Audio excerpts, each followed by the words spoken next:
Indus Valley Civilization, History and Geography. Welcome to Study IQ. मेरा नाम है आदेश सिंह। दोस्तों, आज हम बात करने वाले हैं इंडस वैली सिविलाइजेशन की, जो भारत के इतिहास का सबसे पुराना और दुनिया में सबसे पुराने अर्बन सिविलाइजेशंस में से एक है। इंडस वैली सिविलाइजेशन यानी आईवीसी आज से लगभग 4500 सालों पहले 2600 BCE में एक अर्बन सिविलाइजेशन की तरह एग्जिस्टेंस में आया। और जब दुनिया भर में बार्बरिज्म का दौर था, तब इंडस वैली सभ्यता के पैमानों को सेट कर रही थी। इंडस वैली सिविलाइजेशन के बारे में जानकारी मिलना हमारे इतिहास का वो पहलू है जिसने कोलोनियलिज्म जैसे ओप्रेसिव सिस्टम के कल्चरल हेजेमनी को चैलेंज करने में भी हेल्प किया। वो कल्चरल हेजेमनी जो हमें ये बताती रही कि केवल वेस्ट ही सिविलाइज्ड है और ईस्ट हमेशा से अनसिविलाइज्ड, बारबेरिक और अनकल्चर्ड था, जिसके पास गर्व करने जैसा कुछ नहीं है। इससे जन्म हुआ व्हाइट मैन्स बर्डन नाम के आइडिया का, जिसके बेसिस पर ब्रिटिशर्स अपने 200 साल लंबे रूल को मॉरली जस्टिफाई करते रहे। यहां तक कि फेमस इंग्लिश फिलोसोफर J.S. मिल, जो डेमोक्रेसी और फ्रीडम के बड़े सपोर्टर थे, उन्होंने भी ब्रिटिश कोलोनियलिज्म को जस्टिफाई करते हुए टॉलरेंट इंपीरियलिज्म को प्रमोट किया और क्लेम किया कि ब्रिटिशर्स इंडिया में हमारी भलाई और हमें सिविलाइज करने के लिए आए थे। लेकिन वेस्ट का ये घमंड तब टूटने लगा जब अलेक्जेंडर कनिंघम ने आर्कियोलॉजिकल सर्वे ऑफ इंडिया यानी ASI ने 19th सेंचुरी में कई मेजर आर्कियोलॉजिकल एक्सकेवेशंस किए, जिसमें सारनाथ, सांची स्तूपा और महाबोधि टेम्पल जैसे ब्रिलियंट एंशिएंट आर्किटेक्चर्स इन्वॉल्व थे। लेकिन इनमें सबसे जबरदस्त डिस्कवरी 1921 में इंडियन आर्कियोलॉजिस्ट दयाराम साहनी ने की, जब उन्होंने हड़प्पा का एक्सटेंसिव एक्सकेवेशन किया। इस डिस्कवरी ने दुनिया भर के इतिहासकारों को हैरान करके रख दिया, क्योंकि ये अपने समय में वेल प्लान्ड अर्बनाइजेशन का एक ऐसा अनोखा नमूना था जो हमें आज भी इंस्पायर करता है। इस डिस्कवरी ने ब्रिटिशर्स का मिथ बर्स्ट करते हुए यह बताया कि जब यूरोप बार्बरिज्म से जूझ रहा था, तब इंडिया में एक अर्बन सिविलाइजेशन हर रोज नई ऊंचाइयां छू रहा था।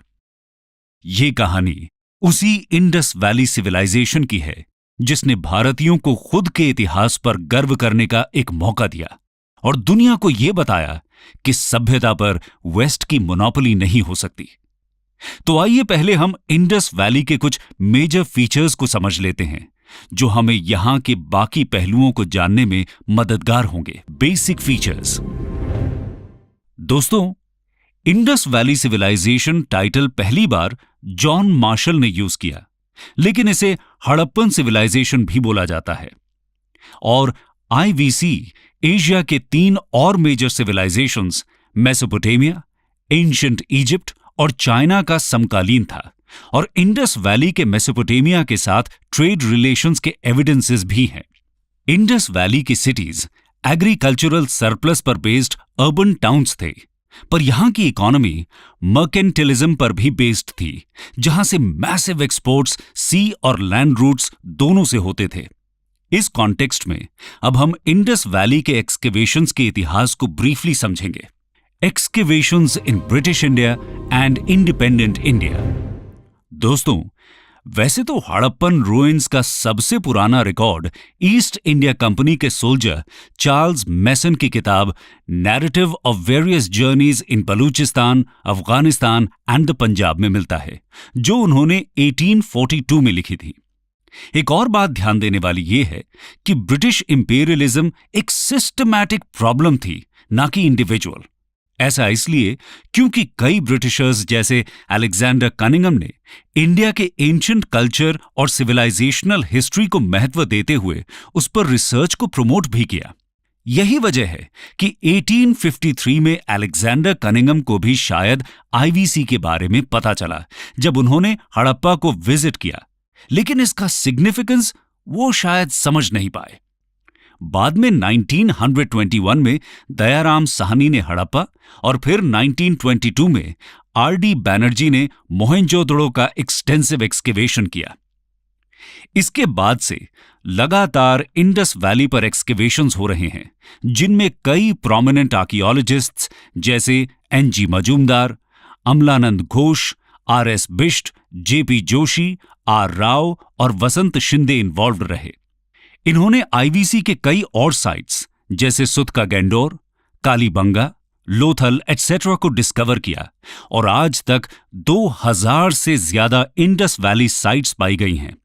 दोस्तों, इंडिपेंडेंट इंडिया के एक्सकेवेशंस की बात करें तो उसमें सबसे मेजर डिस्कवरी थी 1990s में आरएस बिष्ट की, जब उन्हें ढोलावीरा में स्टोन इंस्क्रिप्शन और इंडस साइन बोर्ड मिले।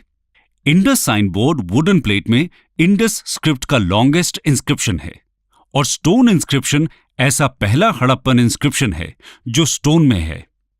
इसके पहले मिले इंस्क्रिप्शंस टेराकोटा, वुड एटसेट्रा में इंस्क्राइब्ड थे। इसके अलावा दूसरी मेजर डिस्कवरी थी इंडिया की राखी गढ़ी साइट, जिसे पहली बार अमरेंद्र नाथ ने 1997 में एक्सकेवेट किया। 2014 में वसंत शिंदे के एक्सकेवेशंस ने इसे हड़प्पन सिविलाइजेशन की लार्जेस्ट साइट बना दिया, जो लगभग 350 हेक्टेयर्स में फैली हुई है, और इसने 300 हेक्टेयर्स में फैली पाकिस्तान की मोहनजोदड़ो को पीछे छोड़ दिया। खैर, अब हम बात करते हैं कि आईवीसी के इतिहास को हिस्टोरियंस कैसे क्लासिफाई करते हैं। 4 स्टेजेस और 4 फेजेस ऑफ एवोल्यूशन। दोस्तों, हिस्टोरियंस आईवीसी को जनरली 4 फेजेस में डिवाइड करते हैं। इसमें पहला है प्री हड़प्पा, जो 3300 बीसीई के पहले का फेज है। इस दौर में नोमैडिक लोग सेटलमेंट्स बनाने लगे और एग्रीकल्चर की शुरुआत हुई। दूसरा है अर्ली हड़प्पा, जो लगभग 3300 बीसीई से 2600 बीसीई तक था। इस दौर में हड़प्पा में बड़े बड़े विलेजेस का इमर्जेंस हुआ, जो बाद में अर्बन टाउन्स में कन्वर्ट हुए। तीसरा और सबसे इंपॉर्टेंट है मैच्योर हड़प्पन फेज, जो 2600 से 1900 बीसीई तक एग्जिस्टेंस में रहा।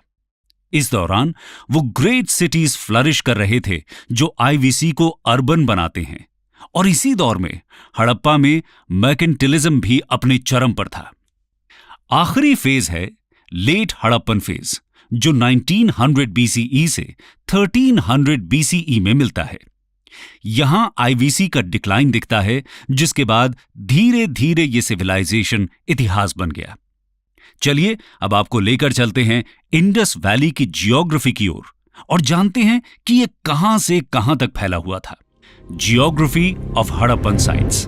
Indus valley civilisation Punjab, Haryana, Sindh, Balochistan, Gujarat, Rajasthan और वेस्टर्न यूपी तक फैला हुआ था। ये सारे एरियाज लार्जली इंडस और इंडस की ट्रिब्यूटरीज जैसे रावी के अराउंड लोकेटेड थे, और इसीलिए इसे जॉन मार्शल ने इंडस वैली सिविलाइजेशन बोला। एक थियोरी के हिसाब से इंडस वैली पहले काफी ज्यादा फर्टाइल था, इसीलिए यहां पर आईवीसी का जन्म हुआ। लेकिन बाद में इंडस वैली की फर्टिलिटी में डिक्लाइन और एनवायरमेंटल चेंजेस के चलते शायद यहां के लोग गंगा वैली में चले गए, जहां बाद में पोस्ट हड़प्पन सेटलमेंट्स, महाजनपद और मगध जैसे किंगडम्स का राइज हुआ। अभी तक के एक्सकेवेशन के हिसाब से Manda northern most, Daimabad southern most, Alamgirpur eastern most और Sutkagen Dor western most Harappan sites हैं। इंडस वैली में मिले 2000 से ज्यादा साइट्स में से ज्यादातर प्रेजेंट डे इंडिया और पाकिस्तान में है, लेकिन एक साइट शोरतुघाई अफगानिस्तान में भी है, जो शायद हड़प्पन्स का ट्रेडिंग कॉलोनी था। पोर्ट सिटीज में सुरकातोड़ा, लोथल, कुंतासी गुजरात में, अल्लादीनो, बालाकोट और सुतका गैंडोर, जो अब पाकिस्तान में है, नाम की साइट्स आते हैं, जहां से मेजर ट्रेड्स के एविडेंस सूसा और उर नाम के मेसोपोटेमियन साइट्स में मिले हड़प्पन सील्स हैं। इसके बाद हम चर्चा करते हैं हड़प्पन सिविलाइजेशन में हुए मेजर एक्सकेवेशंस की, जो यहां के इतिहास और समाज को इंटरप्रेट करने के लिए प्राइमरी हिस्टोरिकल सोर्सेज हैं। Major excavations. Town planning. IVC का सबसे इंटरेस्टिंग एलिमेंट है उसका टाउन प्लानिंग, जिसके ब्रिलियंस को हम मॉडर्न डे चंडीगढ़ और न्यू रायपुर जैसी प्लान्ड सिटीज से कंपेयर कर सकते हैं। ये खुद में एक अचीवमेंट है कि आईवीसी ने ऐसा टाउन प्लानिंग 4500 साल पहले इस्टेब्लिश किया था। आईवीसी के टाउन प्लानिंग का पहला मेजर फीचर यहां का स्ट्रैटिफाइड टाउन प्लानिंग है। कुछ साइट्स को छोड़ दें तो मोस्ट साइट्स के वेस्ट में एक फोर्टिफाइड सीटाडेल या किला मिलता है, जो शायद रूलिंग क्लास के लिए था, और ईस्ट में छोटे ब्रिक हाउसेस जो शायद कॉमनर्स के लिए थे। ये यहां के सोशल स्ट्रैटिफिकेशंस को इंडिकेट करता है और बताता है कि समाज में स्टेटस और पावर के बेसिस पर डिविजन्स हड़प्पन टाइम से थे, पर ये डिविजन्स कास्ट सिस्टम की तरह नहीं थे। धोलावीरा में यह सीटाडेल पत्थरों का था और यहां एक मिडिल टाउन भी था जो शायद मिडिल क्लासेस के लिए था। एक्सेप्शंस में चान्हूदाड़ो है, जहां कोई सीटाडेल अब तक नहीं मिला है, और लोथल का सीटाडेल फोर्टिफाइड नहीं था बल्कि थोड़ा हाइट पर बनाया गया था। टाउन प्लानिंग का अगला ब्रिलियंट फीचर है ग्रिड सिस्टम, जहां हम मैसिव टेक्नोलॉजिकल इनोवेशंस के बावजूद आज भी वेल प्लान्ड टाउन्स के लिए संघर्ष कर रहे हैं। वहीं 4500 साल पहले हड़प्पन्स ने मिनिमल टेक्नोलॉजी यूज करके एक इंस्पायरिंग नमूना पेश किया है। आईवीसी में ऑलमोस्ट सारे स्ट्रीट्स राइट एंगल से एक दूसरे से कनेक्टेड थे, जिनके चारों तरफ शहर बसे थे। तीसरा इंटरेस्टिंग फीचर है ब्रिलियंट अंडरग्राउंड ड्रेनेज सिस्टम। मोहेंजोदड़ो में सारी स्ट्रीट्स में ड्रेन्स मिलते हैं और लगभग सभी घरों में वेस्ट वाटर मैनेजमेंट का इंतजाम भी। इन घरों की दीवारों में वर्टिकल पाइप्स थीं जो ड्रेन से कनेक्टेड हैं। इनमें छोटे छोटे सेटलिंग पूल्स और ट्रैप्स भी हैं जो सेडिमेंट्स को जो ड्रेन को जैम कर सकते हैं, ट्रैप कर सकते थे और इन्हें इजीली रिमूव किया जा सकता था। मॉडर्न इंडिया में स्वच्छ भारत मिशन के अंडर सैनिटेशन को जो इंपॉर्टेंस दिया गया है, वो बताता है कि आईवीसी का वेस्ट वाटर मैनेजमेंट कैसे एक फ्यूचरिस्टिक और प्रोग्रेसिव सिस्टम था। इन ड्रेन्स का ब्रिलियंस इस वजह से भी है कि ये बेक्ड ब्रिक के थे, जो भारत में इसके पहले या कुछ सालों बाद तक के सिविलाइजेशन में भी काफी कम मिलते हैं। अब बात करते हैं यहां के आर्किटेक्चर की। आर्किटेक्चर आईवीसी का सबसे इंपॉर्टेंट आर्किटेक्चरल मास्टरपीस मोहेंजोदड़ो का द ग्रेट बाथ है। यह बेक्ड ब्रिक्स से बना हुआ 6x12 मीटर साइज का स्ट्रक्चर है, जिसका मेन पर्पस शायद रिलीजियस था, जिसे रिचुअल बेदिंग में यूज करते थे। ग्रेट बाथ का फ्लोर और आउटर वॉल्स बिट्यूमिनाइज्ड हैं, जो इसे वाटरप्रूफ बनाता है। यहां स्टोन नहीं दिखता। इसके अलावा एक मैसिव वाटर टैंक धोलावीरा में भी है। अगला स्ट्रक्चर ग्रैनरीज हैं। मोहेंजोदड़ो का ग्रेट ग्रैनरी सबसे मैसिव है, जिसका यूज शायद टैक्स में मिले ग्रेन्स के स्टोरेज में होता था। हड़प्पा में भी ऐसे 6 ग्रैनरीज मिले हैं। यहां 2 रूम बैरिक्स भी थे, जहां शायद वर्कर्स रहते थे। आगे देखते हैं हड़प्पा की आर्ट एंड क्राफ्ट की कहानी। Art and craft. दोस्तों, आईवीसी अपनी ब्रिलियंट और वेल डेवलप्ड आर्टिफैक्ट्स और स्कल्पचर्स के लिए भी फेमस है। ये हमें हड़प्पन सोसाइटी में possible god worship, leisure toys, materials in use etcetera के बारे में बताते हैं। वैसे तो यहां क्राफ्ट मेकिंग एक कॉमन प्रैक्टिस थी, लेकिन most craft production Chanhudaro, Nageshwar और बालाकोट जैसे इंडस्ट्रियल टाउन में होता था। इनमें से कई क्राफ्ट्स आज भी इंडियन और ब्रिटिश म्यूजियम्स में देखे जा सकते हैं। Stone sculptures. स्टोन स्कल्पचर्स की बात करें तो उनमें सबसे फेमस स्कल्पचर रेड सैंडस्टोन में बना मेल बॉडी के अपर पार्ट या टॉर्सो है। टॉर्सो की नेक, शोल्डर्स, हेड्स और आर्म्स में सॉकेट होल्स हैं और इसकी डिजाइनिंग काफी डिटेल्ड है। इसके अलावा बियर्डेड मैन का स्कल्पचर सबसे ज्यादा चर्चा का विषय है, जो स्टीटाइट या सोप रॉक से बना था। ये शायद एक प्रीस्ट था, क्योंकि इसके रिपीटेड रिप्रेजेंटेशंस और जगहों में मिलते हैं। यह स्कल्पचर एक ट्रीफॉयल पैटर्न शॉल में लिपटा हुआ है, जिसकी आईज इलोंगेटेड और हाफ क्लोज्ड हैं। देखकर लगता है जैसे वो मेडिटेशन में हो। इसका नोज, माउथ, ईयर, मस्टाश और हेयर काफी डिटेल्ड हैं। हेड के चारों तरफ एक प्लेन वोवन फिलेट और हैंड में आर्मलेट भी हैं। ट्रेफॉयल पैटर्न शॉल ये इंडिकेट करती है कि यहां एम्ब्रॉयडरी प्रैक्टिस में थी। Bronze casting. दोस्तों, ब्रॉन्ज कास्टिंग भी आईवीसी में पॉपुलर था, जो इंडिया में एक कंटिन्यूअस ट्रेडिशन में दिखता है। इसका एक एग्जाम्पल फेमस नटराज स्कल्पचर है, जो 11th सेंचुरी में चोलाज ने बनवाया था। ब्रॉन्ज कास्टिंग के लिए दोनों जगहों में लॉस्ट वैक्स टेक्निक का इस्तेमाल होता है। इंडस वैली के सबसे फेमस ब्रॉन्जेस डांसिंग गर्ल, बफलो, गोट एनिमल फिगर्स और कालीबंगा और मोहेंजोदड़ो के बुल स्कल्पचर्स हैं। डांसिंग गर्ल एक 4 इंच टॉल फिगर है जो मोहेंजोदड़ो में मिली। इसके लॉन्ग हेयर बन में बंधे हुए हैं, आर्म्स, बैंगल्स, ब्रेसलेट्स और एम्यूलेट्स से कवर्ड और नेक में कौरी शेल नेकलेस है। सबसे इंटरेस्टिंग बात है डांसिंग गर्ल का त्रिभंगा पोस्चर, जो इसके लाइवलीनेस को रिमार्केबल बनाता है। Terracotta art. टेराकोटा यानी कि नेचुरल क्ले से बने रेडिश ब्राउन कलर के फिगर्स भी यहां काफी कॉमन थे, लेकिन टेराकोटा फिगर्स का डिटेलिंग उतना ब्रिलियंट नहीं है जितना ब्रॉन्ज और स्टोन स्टैच्यूज का है। इनमें सबसे famous mother goddess, bearded males, mask of horned deity, toy carts और सील्स हैं। सबसे prominent terracotta figure mother goddess है, जो एक क्रूड और स्टैंडिंग फीमेल फिगर है जिसमें नेकलेसेस, लॉइन क्लॉथ और गर्डल्स की सजावट है। इसमें most distinct feature fan shaped head dress है, जिसके दोनों साइड्स में कप लाइक प्रोजेक्शंस हैं।